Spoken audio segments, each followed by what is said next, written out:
সম্মানিত দর্শকবৃন্দ, আসসালামু আলাইকুম রহমতুল্লাহি ওয়া বারাকাতুহু। আমি আপনাদের মাঝে কিছু কথা বলতে চাই এবং এটাও বলতে চাই, আমার কথাগুলো যদি আপনাদের কাছে ভালো লাগে তাহলে আশা করি ভিডিওটা যাদের সামনে যাবে সবাই দয়া করে শেয়ার করে দেবেন। তো আসলে আমি যে কথাটা বলতে চাচ্ছিলাম সেই কথাটা হচ্ছে, সারা পৃথিবীর মানুষের উদ্দেশ্যে কথাটা বলছি। আমরা যারা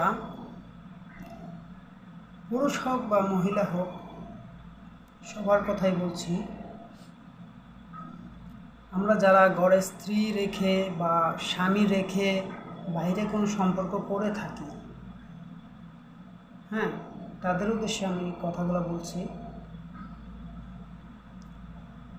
যখন ঘরের স্ত্রীকে আমার ভালো লাগে না, তখন হয়তো আমি স্ত্রীকে ছেড়ে দিব, কিন্তু আমাদের ঘরে যে ছোট ছোট বাচ্চাগুলো থাকে, সন্তানগুলো থাকে, প্লিজ দয়া করে প্রয়োজনে আপনার স্ত্রীকে আপনি ছেড়ে দিন, কিন্তু সন্তানকে প্লিজ কখনো খুন করবেন না, কখনো মারবেন না। তাদের একটা জীবন, তারা শিশু, তারা অবুঝ, তারা বোঝে না। প্লিজ দয়া করে তাদেরকে কিছু করবেন না। তারা কিছু বোঝে না, তারা কিছু জানে না। আপনি কি করতেছেন তারা কিছুই বোঝে না। তো আপুদেরকে বলছি, মাদেরকে বলছি, যারা মা হন তাদেরকে বলছি,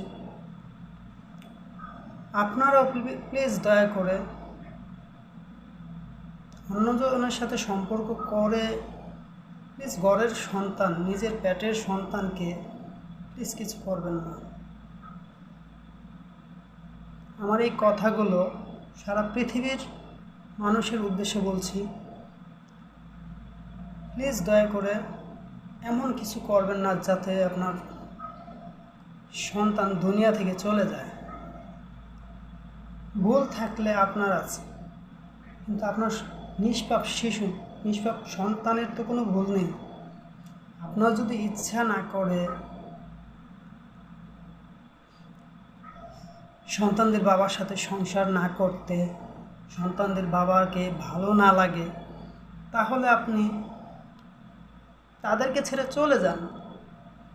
কিন্তু কেন আপনাদের সন্তানকে আপনারা এভাবে মেরে ফেলেন, খুন করেন কেন? আপনাদের হৃদয় কি একটুকেও